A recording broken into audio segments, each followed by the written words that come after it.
Hi, everybody. Hopefully you guys can see us okay and can hear us as well. We're going to be starting our webinar shortly. I'm Danny. Hopefully you've seen me before, and I'm joined here by Kevin. And Hello, yes, everybody. hello. I can see that we've got quite a bit of participants. If you want to say hi in the chat, please do. Throughout the presentation, if you have any questions or if you'd like to see something demoed, feel free to put that in our chat and we'll try our best to fit that in. But otherwise, yes, feel free to ask questions. We're here for that. So hi, Shauna, and hi, Jack. And Wayne, hello. So I guess we're going to get started today. If you're joining us, then you're expecting some best practices in inFlow. So we're going to be talking about a few different things today. Different topics. And just to go over those real quick so you have an expectation. First thing we're going to talk about real quick, because this is a best practice webinar, we're going to talk about how to get help. So if you do have any questions or you're running into any trouble, how are you going to get help so that you're not frustrated? We're also going to talk about location setup. We're going to talk a bit about products and best practices for setting those up.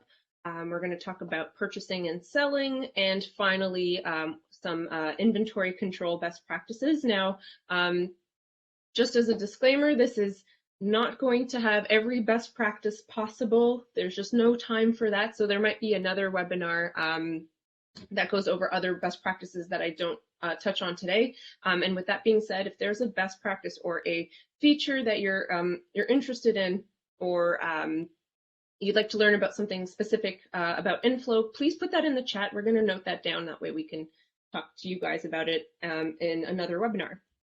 So just to get started, how can you get help if you're running into issues with inFlow? So hopefully most of you guys are already familiar on how to reach out to us and what your resources are. But as this is the first best practice webinar, I feel it's my duty to make sure that you guys know exactly where you can get help. So we're going to look into that right now together. So let's take a look at our website. So if you're ever in trouble or you need help with a specific feature of the program, you're going to go to our website. That's the first place you're going to go to, because this is where you're going to find all of your resources, all of your support resources. And of course, you're going to go to our support page. So if you're watching this webinar 6 months to a year from now, this might look a little bit different, but all of these should still be there. So all of your resources should still be there. So very first place we want you to look, if you are having trouble or if you want to learn more about a feature, is our knowledge base. And that's because it's super extensive. We wrote the articles, so the support team wrote the articles. So this is going to hopefully get you answers that you're looking for, and you can use the search to search for any topic. For example, sales orders. If you want to learn more about sales orders, you'll find all of our articles here. That's generally what we recommend where you want to start if you're looking for some help. Other than that, if you prefer to watch videos and not necessarily read a guide, you might want to take a look at our YouTube videos. So we've got a lot of them. So I'm going to just show you very quickly our YouTube page. Again, you'll get to it from our support menu item here on our website. But if you're not aware, we do have a YouTube page with a bunch of different videos, and of course, taking a little bit to load here for me. But what I'd recommend is to start with our playlists, because we've made sure to organize our videos in a way that hopefully is going to be helpful for you. So you'll be able to see different playlists here from inventory basics to a quick start guide if you'd prefer to see it visually. So great place to get some help as well. So other than that, we also have a blog, which is great. It's got some best practices articles there as well, if you're interested.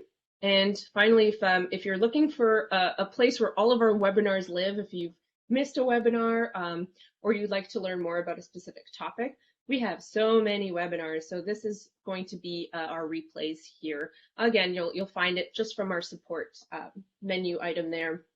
You'll see all of our webinars from the past. So we've got a whole bunch.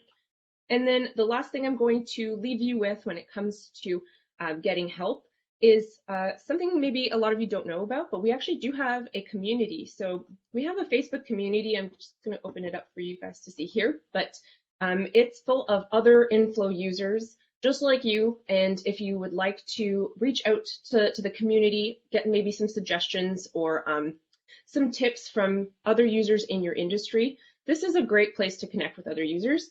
So again, you can get to it from our support page, but you'll see that we've got posts from all different types of users. It's quite active, and we even have users asking questions here and other inFlow users answering them as well. One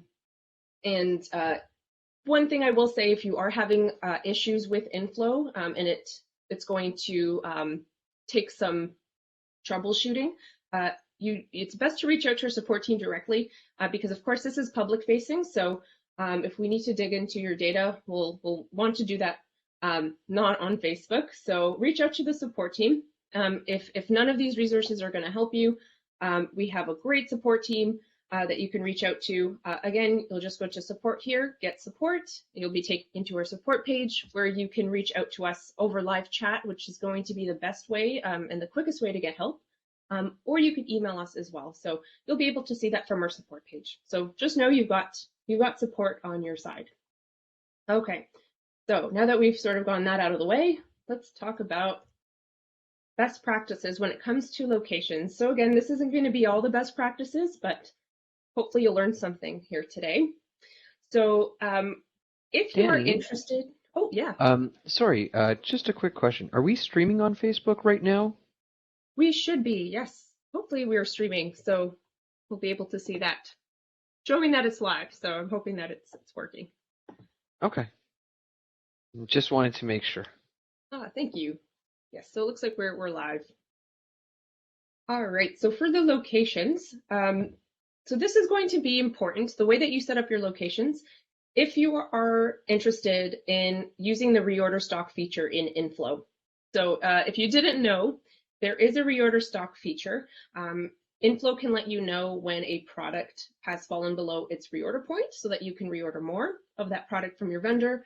You can also create a work order for products that you build. So if you need to build more of a product in your manufacturer, or if you're transferring inventory from one location to another, the reorder stock feature, excuse me, can help let you know when you need to reorder more of a product. Now, in order for you to use the reorder stock feature, you have to make sure that your locations are set up properly. And in general, this is still a good practice in inFlow, even if you're not using the reorder stock feature. So when we are talking about reordering is done per location. So if you've got multiple locations that you're tracking, like a warehouse 1, warehouse 2, retail store 1, you want to make sure, or rather, you're going to be setting up reorder points per location. So each one of your locations is going to have its own reorder point. So with that in mind, you want to make sure that your locations that you set up in inFlow represent physical buildings like warehouse 1, warehouse 2, and that your sublocations are shelves, aisles, or bins within those buildings, those physical buildings. And just to show you, here's a screenshot from the Windows desktop app. You'll see there I've highlighted the inventory section. You can also see this from the web app or the mobile app, but the important thing here is that you can see that I've got this product in 3 different locations, my Toronto warehouse, my Toronto showroom, and my LA showroom, and they're each set up as separate locations, and my aisles are set up as sublocations within those buildings. And again, reordering is done per location. So if I were to turn on the reorder stock feature, I would set a separate reorder point for my Toronto warehouse and a separate reorder point for my Toronto showroom for this product. So it's important that your locations are set up properly, because what we do see sometimes is users setting up their sublocations as main locations. And this happens often when a user is only tracking one location. Let's say you're only interested in tracking warehouse 1 or just one main location. It could make sense to set up your sublocations as main locations because they're all in one location. But if you're using the reorder stock feature, then you'd be setting up a reorder point per aisle or per sub-location, which isn't what you want. You want to get a global quantity per location when you're interested in reordering. So you don't want to be setting up your sub-locations as main locations, but instead set up your physical locations as the locations and not do what my screenshot on the right is doing here. So hopefully that makes sense. Yeah, and the other nice thing about reordering is you can set up a default location so that when you order, all your products will get allocated to, for instance, in Danny's example, A3 or A6 or A1. And reordering with inFlow also allows you to set up not just orders from your vendor, but you can also do stock transfers from one warehouse to another, as well as work orders if you're producing bundles or kits. Yes, that's right. So the reordering is quite good because yeah, it allows you to choose the reorder method. So if you're reordering from a vendor, if you're building, just like Kevin said, and yes, you can set up a default sublocation per main location, which is really nice. And if you want to learn more about the reordering feature, please look at our knowledge base. We have some extensive guides, and we also have a webinar specifically on the reorder feature as well. So you'll be able to find those there. So now we'll talk about deactivating locations because this is something that's important and a lot of users don't do it properly. And the most important thing when you're deactivating locations, so for example, if you no longer need to keep track of a specific location like warehouse 1 or warehouse 2 and you need to deactivate it, you want to make sure that you zero out the stock in that location first. Many of you guys know that you can't actually delete certain things in inFlow like locations, products, customers, vendors, but you can deactivate them. So deactivating them means that you're not going to see them in your listing views anymore. So when you're searching for your products or your locations, you won't see any deactivated locations or products listed, but if you still have stock in them, you will see them show up in certain places like the current stock screen. So it's really important to zero out stock in a location before deactivating it. And the easiest way to do this is using a stock transfer. So you can quickly transfer stock from one location to another, and that's what you can use to quickly zero out stock in a specific location. You can also use a count sheet. So I'll show you guys both methods in just a moment. But a quick note here is that this is also important for deactivating products. So if you are ever deactivating a product, again, you can't delete products outright. And this is for historic purposes. So if you had a product that you sold in the past on a past sales order, if you were to delete it completely from the database, there would be some troubles with your database. There'll be some corruption or so basically it's not possible to deactivate or delete products or locations for historic purposes. So the same principle applies when deactivating products. Before deactivating a product, make sure to zero out its quantity because it'll still show up in your current stock screen and you don't want that if you don't have stock of that product. So let's take a look at what it looks like to deactivate a location together. So I'm just opening up the Windows desktop app. So just know that most of what I'm doing here can be done in the other apps like the mobile app or the web app. Let's take a look at a product here and see how I would go about deactivating a location. So I'm just going to go ahead and open up one of my products here called Void. We can quickly see that I'm storing this product in 4 different locations. Let's say that I need to deactivate my LA showroom. I'm closing down the showroom. I don't need to track it anymore. We can see that I have 4 of this item in my LA showroom. Now, if I were to go ahead and deactivate this location right now without zeroing out the stock first, it's going to continue to show up here. So you'll still see it. You'll still see your stock in the LA showroom. You'll still be able to see your stock in the current stock screen as well. So if you have stock in a location that you've deactivated and you're still seeing it in this screen, well, the reason is because you still have stock in that location. So the easiest way to quickly zero out the stock in a location is using a stock transfer. So we're going to go ahead and do that together. Now, the stock transfers as of this webinar are available on the Windows desktop app and your mobile app. So if you don't have access to the Windows app, you can still do it from your mobile phone. You'll go to the main menu, Inventory, Transfer Stock. And again, let's say I'm deactivating my LA showroom. So I'm going to set that to my from location. So I'm going to be transferring stock from my LA showroom to a different location. So let's say I'm transferring all of it to my Toronto showroom instead. So I've set that up.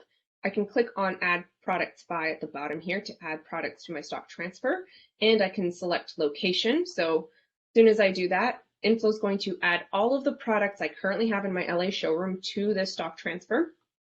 And then you'll see your quantity of each of your products. I can go ahead and save it. And then first step is to send the transfer. So as soon as I click on Send Transfer, inFlow will deduct all of this stock from my LA showroom, and it's going to be in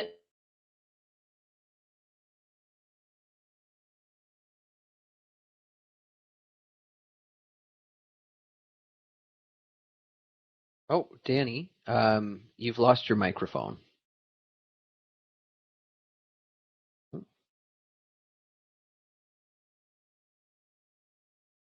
So with stock transfers, you can also indicate moving it from a sublocation to another location as well within your warehouse, so you know exactly where it is. And inFlow will track all the inventory movements to a particular person as well as a particular time when that occurred. So you do have that audit trail as well to go back and say, why did this product end up here, or why did this product get deducted? Yes, and hopefully, can you hear me now? Yep, beautiful. All We're right. coming through nice and clear. Interesting. Okay, let me know if you lose me again. No problem. But yes, so that's the stock transfer. Basically, we've transferred all of our items from the LA showroom to the Toronto showroom. I'll go ahead and save that. And once I've done that, once I've zeroed out the stock, I'm going to go ahead and refresh my item. And the way I'm refreshing this is just by double clicking on the item name in the list here. We can see that the LA showroom no longer exists. We now have all of the stock being transferred into the Toronto showroom. And I can go ahead now and deactivate the location without having to worry about stock still being in it. The other way that you can do it, so I'm going to go ahead and cancel this transfer stock. So I'm going to undo everything I just did so that we now have the LA showroom back where it was before. So there it is. The other way that you can do it, so for example, if you are not going to be transferring stock from a specific location, but you just want to zero it out, the quickest way to zero out stock for a location other than a stock transfer is the count sheets. So we'll talk about count sheets a little bit later, but it's a great way to quickly zero out stock for items. So we're going to go to the main menu, Inventory, Count Sheet, and the count sheet is currently available for the Windows desktop app. But you'll set the location. So count sheets, if you're not aware, they're used to quickly adjust your inventory and inFlow to what's been physically counted. So if you're ever doing physical counts of your inventory, you want to use the count sheet to quickly adjust your inventory to what you've counted. So the most important part here is that we want to change the location of our count sheet to where we're counting. So for example, the LA showroom, I'm going to change that. Then again, we're going to click on Add Products By. And in this case, you can add by several different ways. We can add certain products by category or name, but we want to add it by location in this case because we want to add everything in our LA showroom to this count sheet. We're going to go ahead and save it, and we're going to start counting it. So notice that there are different columns here. So system quantity. As soon as I click on Start Counting, we're going to get this warning sign that most people don't read, but we're going to read it together later. But as soon as we start counting, you'll see that the system quantity gets updated to the quantity that's currently in inFlow. So inFlow thinks that I've got, or knows that I've got 5 of Adept in stock, for example. Now, once I go out and physically count the stock, I would update this counted quantity column. But in our case, it's really simple. We want to zero everything out. So we're going to set this counted quantity to 0. Now, pro tip, you've probably seen me do this before, but if you need to quickly add the same value into every cell of a column, you're just going to right click on a cell, like the first cell here, click on fill down, and you'll quickly fill in the rest of the cells underneath it with the same value. So quickly we can add 0 to every single cell. We can click on complete and adjust, and inFlow is going to now adjust the quantity to 0 for all of these items. So now we've got no items, no quantities in our LA showroom. I can safely go into my options, settings, and then manage inventory locations and deactivate my LA showroom. So very, very simple, simple thing to do here. And then as I mentioned, and if I go ahead and refresh this, we no longer have that LA showroom, and it's nice and clean.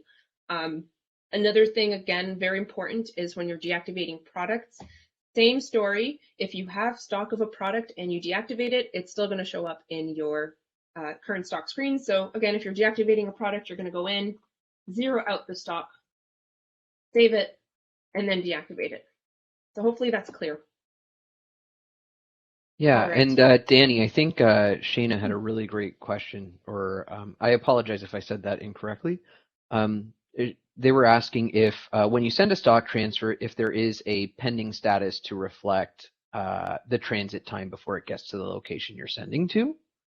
And when you have one person initiated at the location where you are sending the stock transfer from, it will go out, and then you can have the person on the other end actually receive it and complete that order. If there is an actual distance in between it, because obviously we're working in a virtual space here and not having to physically send inventory from one location to another. So that's a great question. Thank you for bringing that up. Yes. Yeah, great question. So yeah, you'll see that, yes, for stock transfers, the pending state is in transit. So you'll see the status be in transit. All right. Great questions, everyone. All right, we're going to talk about products now. So we'll talk about some best practices when you're creating products and tracking products. So the first thing that I want to talk about is product name versus SKU.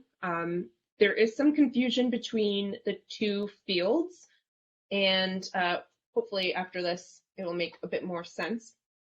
So I've got a screenshot of our web app in the top right, but know that both of these fields, the product name and SKU, are visible in the Windows app and the mobile app. We can see that the item name is Banshee, and then we've got the SKU as some letters and numbers, not very human readable. And that's one of the biggest differences between the name and the SKU. So the SKU, or the stock keeping unit, is a naming convention for internal use. So you can tell that the SKU isn't very descriptive. If a customer were to see the SKU as the item name, they'd have no idea what it is unless they understand your internal naming convention. So it's really just for internal team members to be able to search for products and validate products. So really just internal. Whereas a product name is customer facing. So this is what your customers are going to see if you're using our inFlow showroom, so the online catalog, or if you're using an e-commerce site.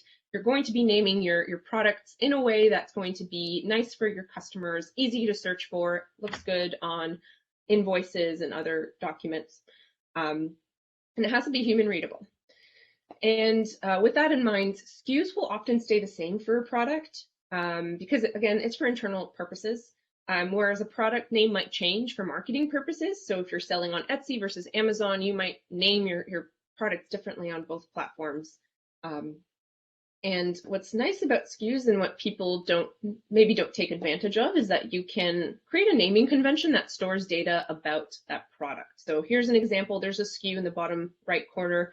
To a customer who has no idea what your internal naming convention is, it makes no sense. But one of your internal team members might see PO as polo, TS as t-shirt, 34 as shoulder size, and then BK as the color black. So you can store information about your product in the SKU. So keep that in mind. And with inFlow, you can have a product name and a SKU that for each product. So it's good to take advantage of that. And then going into product name a bit more, one recommendation that we have is if you can, have a naming convention when you're naming your products. That way your internal team members will have a better chance of actually searching for and finding your products when they're searching for them in the database. we've seen a lot where if there are several team members working in a database, that one team member would be looking for or searching for a product. They can't find it because they're not using the correct keywords. So they'll create a brand new product that's named slightly different from your actual or original product. So now you've got duplicates. So if you've got a naming convention, you can hopefully prevent that. But if you really need to prevent duplicates, what you can also do is set team member restrictions. So this is sort of a more serious, I guess, restriction here. If you didn't know, you can create team members in inFlow, and you can set their user access rights. So you can restrict them from certain features or certain actions in inFlow, including creating products. So if you've got team members that should never be creating products, you can set the restrictions to only be able to view products and not create them. So that can prevent duplicates as well. And now we'll quickly talk about product barcodes. So one big tip here and best practice, if you are creating your own barcodes, or your barcodes don't come with your products don't come with barcodes from your manufacturer, make sure that your barcodes do not have leading zeros. So instead, you should use a prefix. And what I mean by that is, for example, you can use the prefix BC or any prefix you want, versus just having the leading zeros barcode number.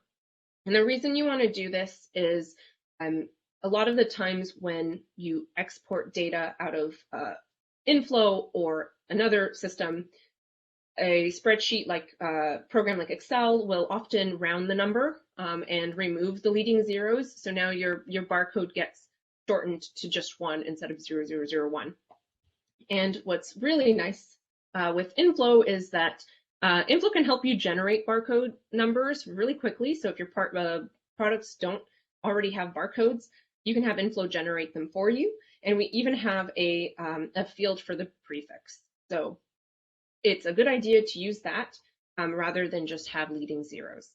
So hopefully, yeah, that's helpful there. Yeah, and sometimes too, depending on this device you're using to scan barcodes or other systems you might work with, having symbols like exclamation marks or dashes can not be interpreted by the reader. So it's always good to try to keep them to just be numbers, or in more advanced or sophisticated systems, the dashes or other symbols can mean something internally that it takes in, but it's always good to just have a pretty straightforward all numbers or alphanumeric barcode for reading and compatibility across all fronts. Thank you for that great tip there. So that's the product barcodes. And now we're going to talk about the product pricing schemes. So this might be a feature of inFlow that you're not familiar with. And if you want to learn more about any of the features we're talking about, we do have great knowledge-based articles again. You can always reach out to the support team as well, and they'll be able to help with questions.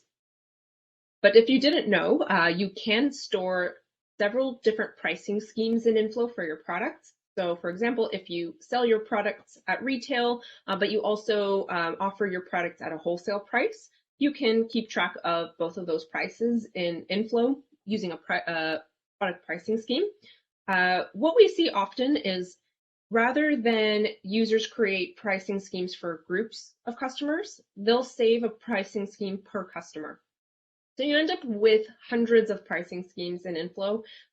That's not good practice for inFlow specifically, because pricing schemes in inFlow are meant for groups of customers. So you'll create a pricing scheme for all of your VIP customers, all of your wholesale customers, rather than on a per customer basis. And we'll see quickly why that's important. And what's really nice about the pricing schemes in inFlow is that you can save them to a customer record.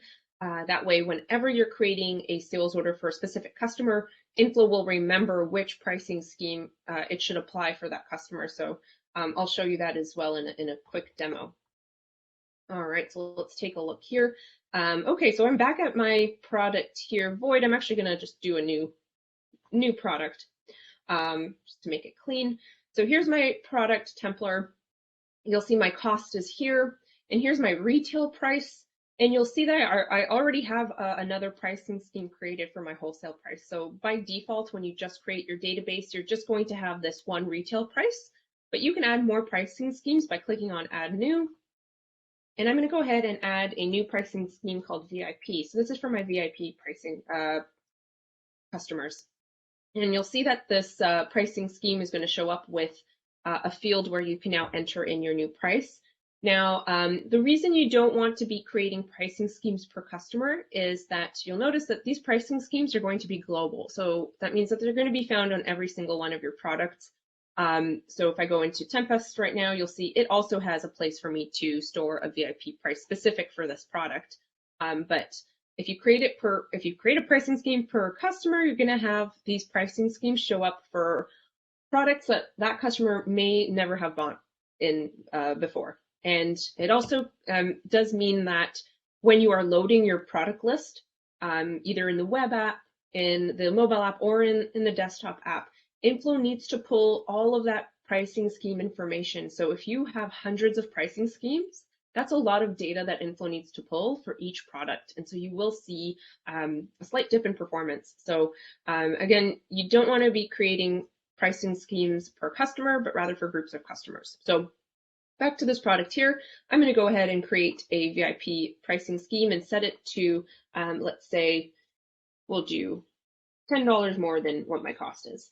And you'll notice that there is a markup percentage. So if you want to set a price based on fixed markup, you can do that as well. So that's just a tip here. I've set it to a fixed price, so it's just going to be $55. You can go ahead and save that. Now, if I want a specific customer to always be treated with a VIP price, I'm going to go into their customer record. So I'm opening up the homepage, just going to customer. You can also do this from the main menu and also from the web app and the mobile app as well. But in the customer record, there's going to be this price. Oh, and I'm going to just open up a customer here. Now, there is a pricing and currency drop down. This is where you can store a specific pricing scheme. So I'm going to set this customer to VIP and go ahead and save it. So now anytime I create a sales order for this customer, inFlow is going to apply that VIP pricing scheme. And just to show you real quick, I'm going to create a new sales order. And just to quickly see, it was my Templar product. So if we can all remember, the VIP price is $55, but my retail price is $157. So if I go to my sales order and add my product, there's that retail price that we expect. But as soon as I change the customer to this one here, this is the one I saved the VIP pricing scheme to, we'll see that the unit price automatically changes to 55. That's the VIP price. And the pricing scheme is also going to be noted here in this field here. And I can, of course, if I need to charge them the retail price instead, I can change that pricing scheme and it'll be updated. So in other words, takeaway here is that you want to be creating product pricing schemes for groups of customers and not for per customer. All right. And the nice thing about that, sorry, the nice thing about that as well is if you create a pricing scheme per customer, that means you have to update all the pricing every time you get a new customer. So if you have tiers or you have different levels like Danny had, retail, VIP, wholesale, you can subscribe a customer to that pricing scheme, and those prices are already inputted and created in the system. So that's going to save you some data entry as well. Yes, really good point. So yeah, basically best practice really is to keep pricing schemes for groups of customers, and really good point there. All right, we're going to talk about some best practices for purchasing and selling items in inFlow.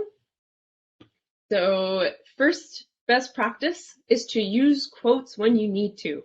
So not everyone knows that there's a quote feature in inFlow. So if you are unsure in whether you're going to be selling a specific product to a customer, or if you want to create a quote for a customer, you should be using the quote feature. If you create open purchase orders or sales orders, you'll see that your quantity available does get affected. So in other words, you shouldn't be using actual purchase or sales orders for quoting purposes. We have a dedicated feature for that. And you should be using it when you can, because otherwise your quantities do get affected with actual or real purchase or sales orders. Let's take a look, because this is important, and hopefully this will show you or you'll learn something about inFlow and how the quantities work. So I'm just opening up the, again, the Windows desktop app. You can run reports in the web app that will give you this, the same information, but just to show you really quickly what it means for your inventory quantities to get affected. So I'm going to open up my, just a new product here, Dartport, why not? So I've opened up this product here. If we go to the order history of a product, we'll be able to see all of the orders that that product has been on, all the purchase, sales, and work orders. Now, what we can see at the bottom here is a snapshot of our quantity for that product. So the quantity on hand is what you're all familiar with. This is what you physically have available. And then you'll see these two quantities as well, quantity reserved and quantity on order. So whenever you create a sales order in inFlow, your quantity reserved gets affected. So your quantity reserved is the amount of that product on any open sales orders. So if you've created a sales order for a customer, but you haven't picked the item yet, it's going to affect your quantity reserved. So basically, this is what you need in order to fulfill all of your open sales orders. And you'll notice that there's also this quantity available field.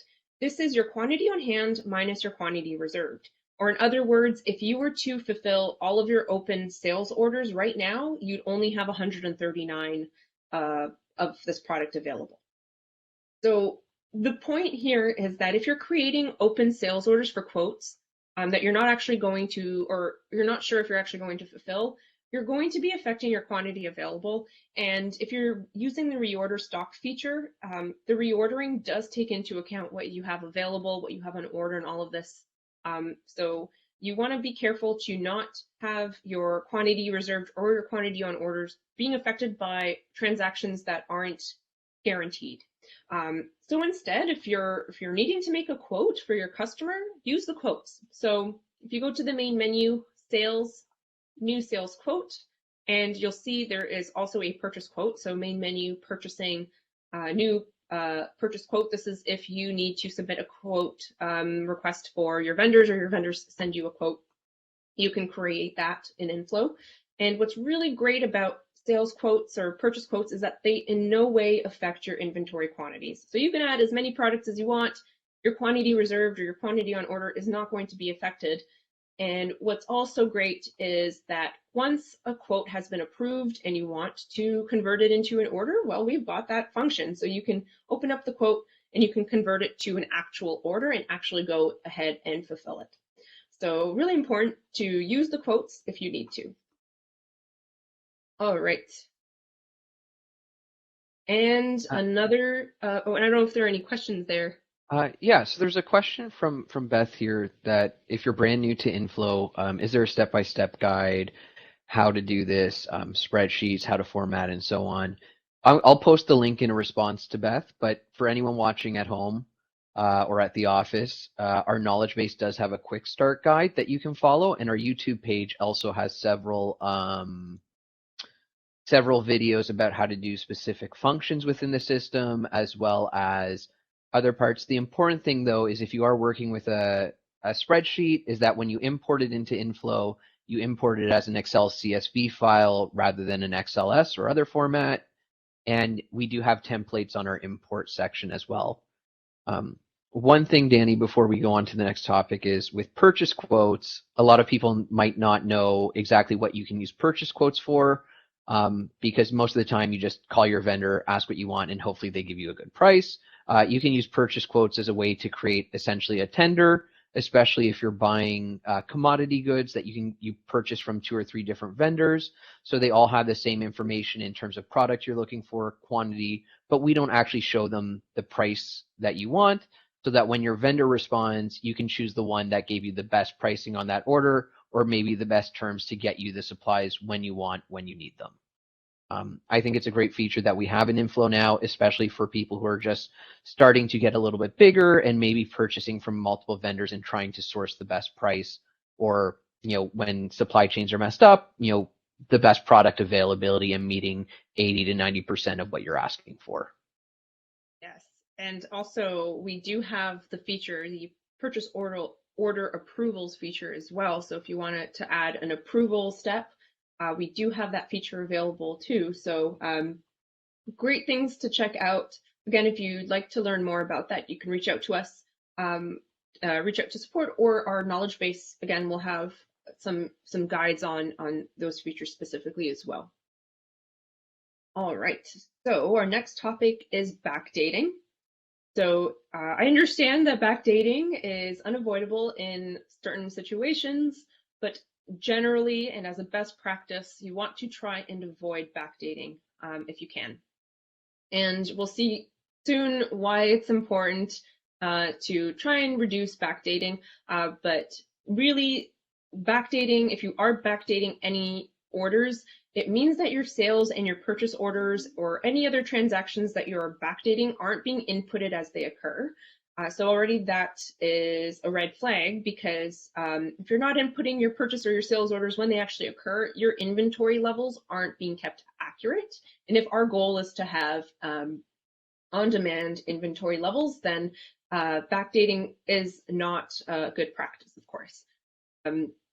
So when you are backdating, if you really have to, you need to remember to backdate more than just the order and invoice dates. There are lots of different dates on an order that you need to backdate, because if you forget one of the important dates, your inventory movement may be inaccurate. So I'm going to show you in a quick demo afterwards everywhere you need to backdate. Hopefully I don't forget a date, because there are a lot of them. So I'm hoping to scare you enough to actually input your purchase and sales orders when they occur. But again, if you need to, you can do it. And yeah, the best practice really is to pick or receive items when you actually receive or pick them for the best accuracy. So let's take a look right now on what it means to backdate an order. So I'm going to go ahead and open up inFlow again. This can be done from the web app as well. So if you are backdating for the very first time, what I would recommend is opening up our knowledge base article on backdating. So again, you can just go to our knowledge base, type in backdate or a keyword similar to that, and hopefully you'll get that article. But it's going to go over the different dates that you should be backdating when that happens. And of course, we're not perfect. We have to backdate once in a while, so it's okay. But try to avoid it if you can. So I've got my sales order here. So I've got to input a sales order as an example that happened a week ago. So I'm going to go ahead and create this sales order today. I'm just going to add just a few items, to the order, just so that we have it here. And of course, this order was fulfilled last week, so I'm going to go ahead and mark it as fulfilled. I'm also going to mark it as paid. Oh, and I've got the I've got our easy post integration set up. So if you're looking to quickly print labels from inFlow, shipping labels, and keep track of your shipping costs in inFlow, we do have an integration with easy post. That's why this triggered here. But I'm just going to quickly put in skip no label needed. So I've shipped it. I'm going to mark it as paid as well, because my customer paid me. But this all happened last week. So we're going to go ahead and backdate the order. So first place most people go to, and sometimes the only place people go to backdate an order, is the invoice and order date. So let's go ahead and backdate that to a week ago. So 30th of November. That's great. Now we have to backdate the order date. So I'm switching over to the order date by clicking on that little arrow here, and go ahead and backdate that. Okay, that's 2 dates so far. I'm going to go ahead and save that. Now, this is generally when people sort of finish and they close the order. But one of the most important dates on an order is the pick date. So the pick date is when an item is actually picked off of the warehouse shelves. And you'll be able to see that pick date in the pick tab of the sales order. I've got shipping enabled, so I've got the pick and ship tab. If you don't have shipping on an order, you'll see these two tabs combined into one, and it's just called fulfill, but it's the same principle. If you click into the pick or the fulfill tab, you'll see all of your items that have been picked, and you'll see a pick date. So what you'll notice is that pick date is set to the date that you mark the order as fulfilled, and that was today. So this isn't when the actual products were picked, so I need to backdate this pick date. So again, we can go in, click on this, backdate it by a week, and rather than go through all of the cells here, I can just pro tip it again. You right click on that cell, fill down, and we can quickly update the pick date for each of these items. So that's an important date. And especially if you're backdating a sales order that happened months in the past, the reason it's really important that your pick date gets updated is that if you're running a historical inventory report and you set it for a date in the past, inFlow is going to see what items you had at that time. And if you've picked the items at the wrong date, then inFlow is going to count that you still had those items in stock where you really did pick them. So again, really important for historic purposes to backdate this pick date or the fulfill date in the fulfill tab. If you're shipping a product, there's another date that you have to update. It's the shipping date. So you'll find the shipping date in the ship tab in the shipping details. So again, hopefully you're seeing that this is a bit of a process to actually backdate an order properly. So I'm backdating the ship date to a week in the past. Okay, so that's most of our dates. There's one other date that we still have to backdate, and that's the paid date. So if we want to make sure that we're being accurate with the paid date, we have to go into the payment history. So by clicking on the paid field here, and we're going to backdate the payment date. So we'll do that as well. So as you can see, there's a lot of dates that you need to backdate. Certain dates are really important for inventory movement. So if you forget those, your inventory or historic inventory counts won't be accurate. So if you can avoid backdating, please do, because there's a chance for human error, and it's just better that you enter your inventory when they or your transactions when they actually happen. And we actually had a really great question from Emil, and while it's not a traditional workflow in terms of inventory going in or going out and coming in on purchase orders, Emil asked us, can inFlow be used for a rental environment? And yes, you can do rentals in inFlow depending on what you're looking to rent. And it works similarly, just inFlow, some of you may know, also has service items. So that could be technician labor, that could be a rental charge, that could be an environmental fee. And you'd be returning the product you're getting back at the end of the rental period and just charging the customer for the rental fee for the period of time that they had that product or any damages they might have cost as a service item. Yeah, and that's something we recommend often during onboarding if you've got a rental workflow, so you can keep track of rentals in inFlow. Great question. And I see there, Beth, that you're looking to get more information about the online showroom. Yes, hopefully we don't forget, but we can touch on that at the end of the webinar if we've got some time. All right, so the next best practice that I want to talk about is selling items and selling items without a cost. So if your products don't have a cost when you create a sales order or as you fulfill sales orders, you're going to get an inaccurate profit. So, or in other words, when you're making sales orders in inFlow, so when you're selling to a customer, inFlow is going to capture the cost of the item sold at the time that the order is marked as fulfilled or as soon as the item has been picked on the order. So added to that pick tab, and depending on the report or the profit report that you're running, it's either going to be when the order is marked as fulfilled or when the item has been picked. So what the implications of that is if you are creating a sales order for a product and fulfilling it, and that product has a $0 cost, inFlow is going to capture the cost of goods sold on that sales order as $0. And that just means that you're making a big profit, and it's inaccurate for that sales order, and you can't just go into the product after the fact and update what the cost actually was, because inFlow doesn't retroactively update your sales orders and what the cost of the item was. It really looks at the cost of that item at the time that you're fulfilling that sales order. So oftentimes what users do is they'll run a profit report see that their profit is off and then reach out to us and say, hey, my profit reports are wrong, what's going on? And then what we do is we look through the cost history together of that product, and you can do that with the web app, with the Windows desktop app, or in the web app, you can run some reports to see that. But you can quickly see that at the time of that sales order, that product had no cost, or the cost of that product was not correct. So best practice here is, before you sell any of your items, make sure that your product costs are in the system. And this is especially important if you're just getting started with inFlow and you're creating product, or while you're creating products, new products in the system, make sure your costs are in there before you actually sell them, because your cost of goods sold is going to reflect the cost at the time that you've sold that product. And here's just a screenshot of the web app where I've highlighted the cost field. We can see here that the cost is set to $0. So if I had gone and sold this item right now, I would have had a cost of $0 and a profit of 168. So that's inaccurate. All right, and just to finish. Sorry, Danny. Before we go on, we got two good questions.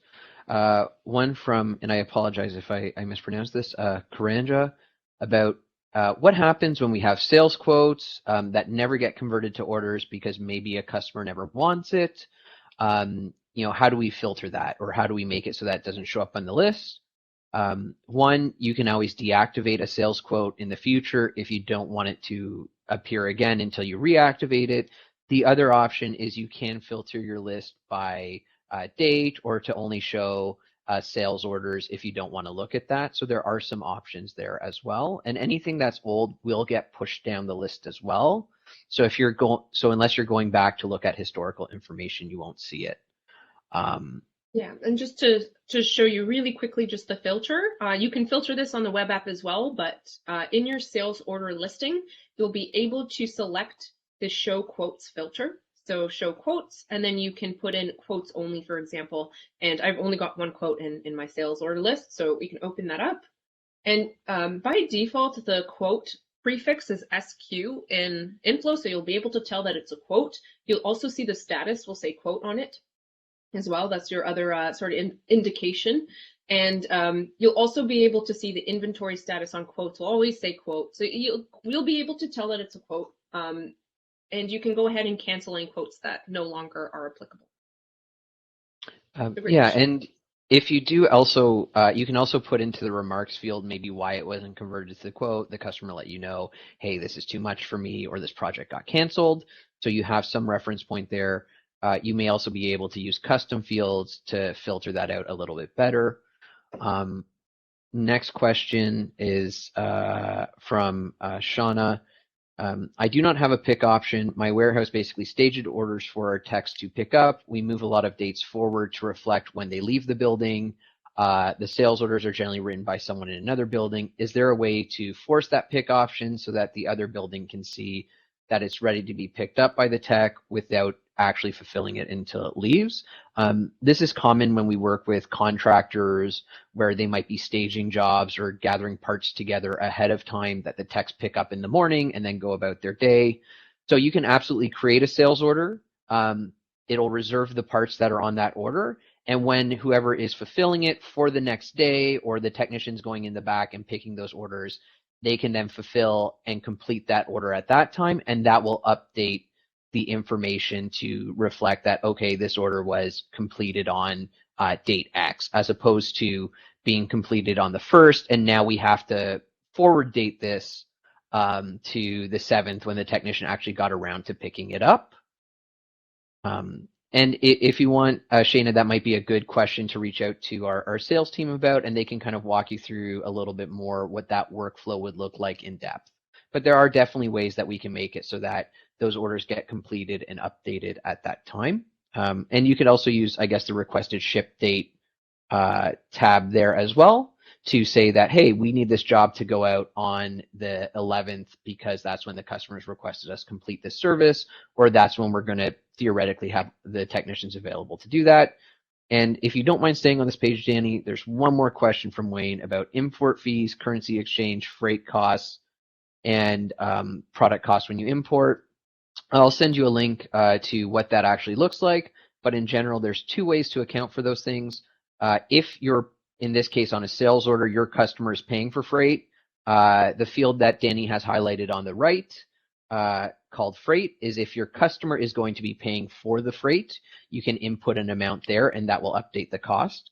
On a purchase order, that same field would mean that you are paying your vendor for freight. So my vendor is charging me $1,000. If you're not paying for freight on a purchase order,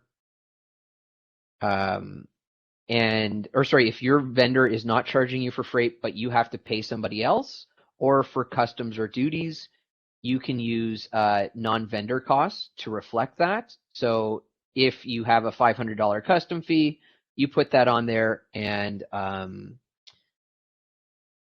it will basically update that information accordingly and break down that cost across the valuation of the products on that order. And with sales order, your non-vendor cost would be if you're covering the cost but not charging the customer to fulfill that sales order, or maybe there's customs that you've agreed to cover in your agreement with that customer. And for foreign exchange, you can always create a pricing or currency that reflects whatever currency you're dealing in, whether it's you're purchasing in euros, but your main currency is in US dollars, and you can enter what that exchange rate looks like at the time. You can also have a baseline and only make an adjustment when there's a significant change of 5 or 10%, whatever your threshold for that is.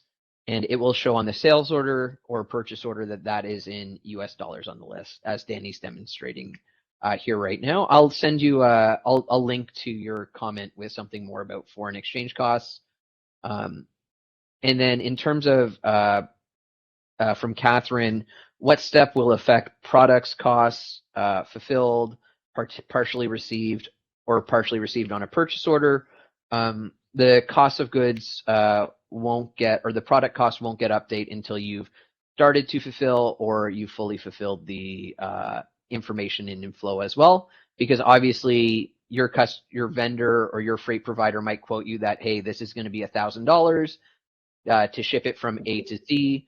So then when you get there to the time of ordering, your freight's gone up and now it's $1,200. You can go back, adjust that, and now that's going to reflect your actual cost. And for Editha, how are non-vendor costs distributed to products in a purchase order? We basically break it down on the percentage of the cost that particular item composes of the entire order. So if something composes 50% of the order cost, it will get 50% of the non-customer costs or 50% of the freight. And that will obviously get broken down per unit as well. And just to quickly go back, because I think this might be a great feature for a lot of you guys.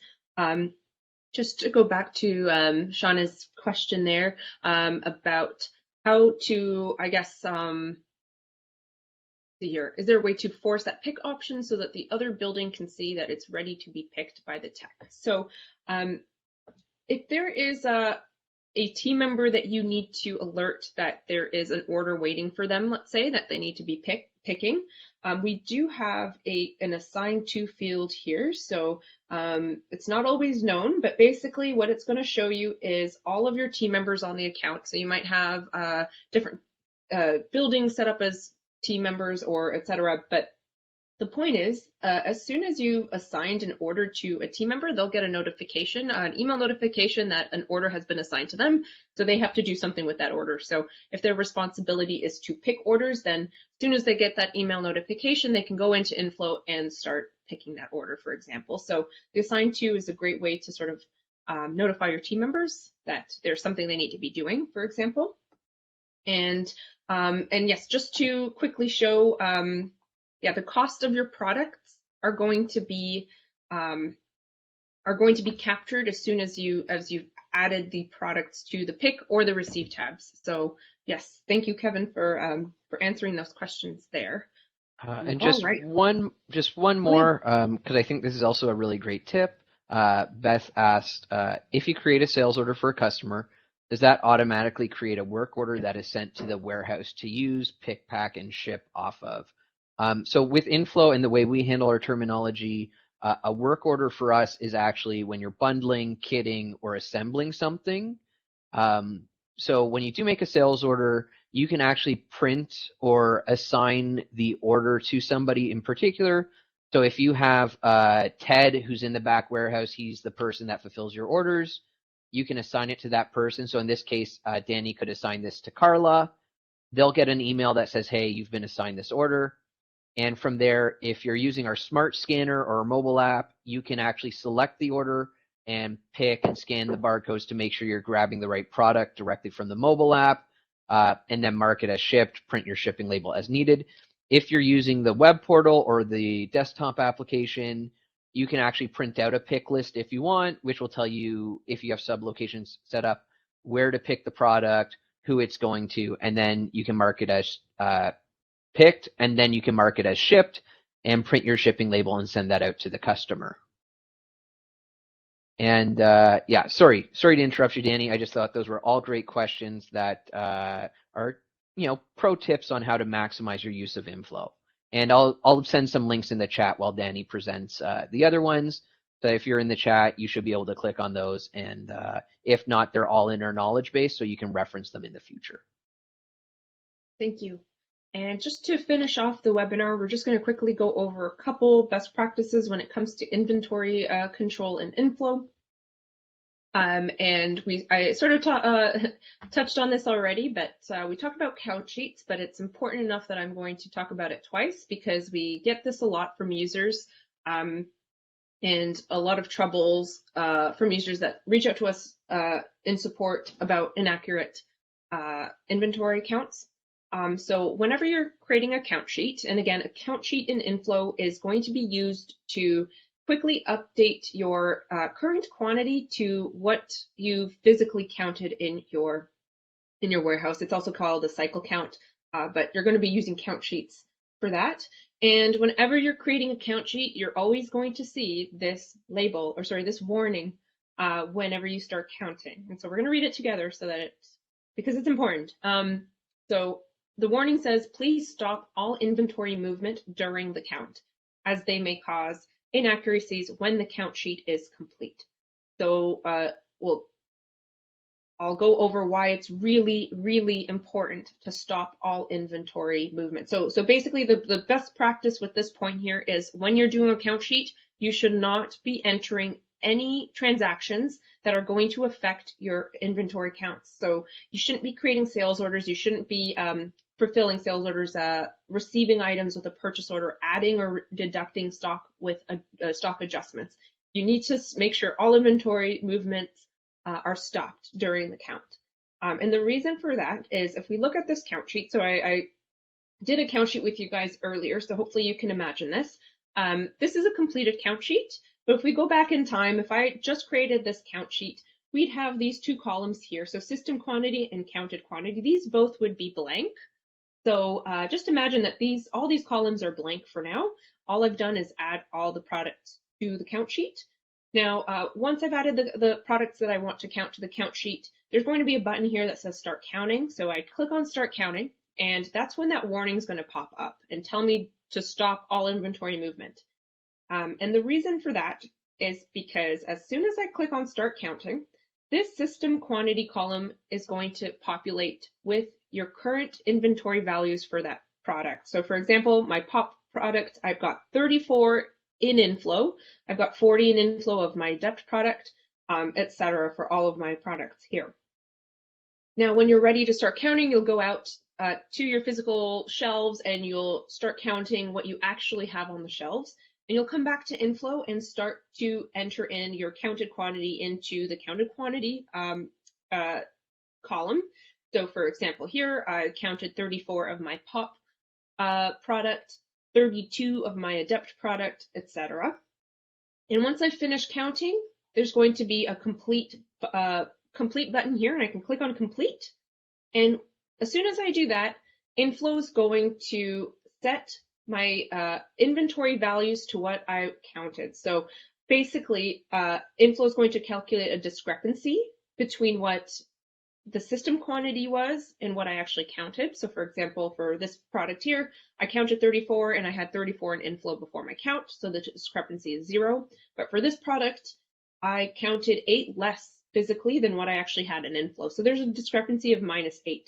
So the important part here is that inFlow takes this discrepancy, and this is what it uses to calculate and adjust your inventory levels after the count sheet is completed.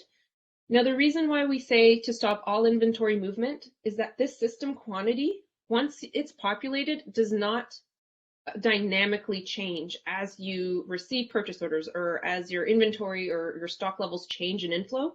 This system quantity is generated once, and then until the end of your count sheet, this does not get updated. So in other words, if I create this count sheet and before finishing it, so before completing it, if I start creating purchase orders or sales orders in inFlow, so for example, if I create a purchase order for my pop product for 100 units from my vendor, and I go ahead and receive those 100 units in, you might expect the system quantity to be automatically updated to 134, but that doesn't happen. So this system quantity does not dynamically change. So it's going to stay at 34 units, even though I've got 134 in stock. And I might go in and count 134 units because that's what I actually have, because I just received 100. But that means that my discrepancy is going to be -100. And so when this count sheet is completed, inFlow is going to adjust my inventory back to 34, even though I have 134. Now, again, the reason the system quantity doesn't dynamically update is because it's really bad practice to be completing transactions or creating transactions while you're counting, because you want to make sure that when you're counting, you're actually counting what you currently have. And so what a lot of users run into is that they'll create this big count sheet for lots of items, and inevitably they can't finish that count sheet all in one go because there's a lot of items to count. So they'll let a count sheet sit for days, and during that, before even completing the count sheet, they'll be creating purchase orders or sales orders. So that's going to change your actual system quantity and cause inaccurate inventory levels once you complete the count sheet. So what we recommend is to create count sheets for smaller batches of items. So when you add your products to a count sheet, you can add them by sublocation. So if you want to just count all of the items in one aisle, for example, you can do that. You can also just add a specific category of products to the count sheet. So again, if you're just making smaller batches of items to count, that'll make it easier to count your products in a timely fashion, so that you can complete that work, that count sheet, and then continue making transactions. So really big takeaway here is when you're creating count sheets, stop all transactions until you're finished. Okay, and Yeah, every time I've ever completed a count sheet, it's always been after hours when there's no transactions or store going on, or we've specifically and dedicated a day of the week or a day of the quarter to actually shut down and do a count sheet to make sure that, as you said, our inventory levels are accurate of what we're supposed to be counting. yes, and that's a good point. I've done the same. So usually after hours. And finally, the last best practice I'm going to be leaving you with is that negative inventory is not good practice. So again, it's inevitable in certain situations, and inFlow does allow you to go into negative inventory if you're overselling a product, but essentially we don't want to be overselling. We always want to have enough product in stock so that we're not running into negative inventory. From a technical perspective, negative inventory is not great. It's a bit of an abstract concept because you can't have negative of an item. So it's just generally bad practice. Might mean that you're not entering your purchase orders when they actually happen or when you actually receive purchase orders from a PO. So when we see negative inventory, it's generally a red flag that you're not keeping up with your inventory. Again, in certain industries, it's inevitable, but if you can avoid negative inventory, that is a best practice. So yeah, negative inventory is a negative. So that ends our first best practices webinar. Are there any questions or anything else? Wayne had a good question about dealing with consigned goods. I included a link to our knowledge base article. We can track consignments depending how you want to do that. You may want to create a separate location within inFlow called consignment where you deal with it because they're technically goods you don't actually own yet until you actually make that purchase. But you can find out more about that in our knowledge base article as well. I know. Oh, yeah. Sorry, go ahead. I know, to circle back, I know Beth had asked a bit about Showroom. Do you think we have time for that, Danny? Yes, I think we've got a few more minutes, and then unfortunately we're going to have to cut it. But we'll since there are no other questions, we'll just go over Showroom very quickly. So your Showroom is like an online catalog that you can send your customers, so they can see what you have in stock, what you're carrying. And you can actually even have customers place orders off of the online showroom, which is great. So that way, it just makes things a lot easier for you as well. And your customers, makes them a bit more independent. So they don't always have to call you to place an order. They can just go into their own online showroom, put in the items they want to order from you, and then you can go ahead and fulfill it. You'll get an email notification whenever a showroom order comes in. But just to quickly go over it, again, we do have a separate webinar just for the showroom because it's pretty extensive, and we have our knowledge base guides as well. But your showroom options are always going to be, and settings, sorry, are always going to be done from the web app. And a quick way to just get to the web app from the desktop app, if you're a Windows user, is just to click the main menu options, and then you can click any of these three buttons here, and they'll take you straight to our web app. So you can open your online showroom settings quickly from the desktop app. But to go the long way, you're going to click on your name in the top right, click on Showroom, and you'll be taken to your showroom settings. So I'm just going to preview the showroom very quickly so you can see what it would look like. Hopefully this will work. But essentially, you can have a public showroom, so you can make your showroom publicly available with a link that you can put on your website, for example, and anyone with a link can visit it. You can also create custom showrooms. So if you've got certain customers who should only be seeing a subset of products of a specific category and you don't want them to see other products, you can customize their showroom so that they only see the products you want them to see. Now this is what the default showroom looks like. You can see that it's in a list view. You can of course change this to make it grid, which I prefer, so I'm just going to quickly do that so it looks a little prettier. You can change the theme color. There's other things you can change, but I'm going to go ahead Danny, and did you want me to send you a link to my showroom so you can show everyone kind of what that looks like? I have it set up a bit. I sent it to you in Slack. Okay, let's take a look at Kevin's showroom. It's going to be a lot prettier than mine. Okay. No promises though, but I like to think I've put a little bit of elbow grease into it. Well, more than I have, so. All right, so let's take a look at Kevin's showroom here. But yeah, okay, I see. Yeah, you've got the best company. You got the header here, or the banner.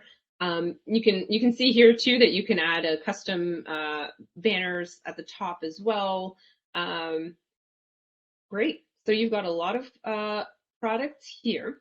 I see. So yeah, so the custom showroom, as you can see, or sorry, not custom showroom, but the online showroom can give your customers information like how much you have in stock, just more information about the product in general if they click into it. And again, if you would like your customers to place orders, you can create custom showrooms that allow your customers to actually order in products from you straight from their own showroom.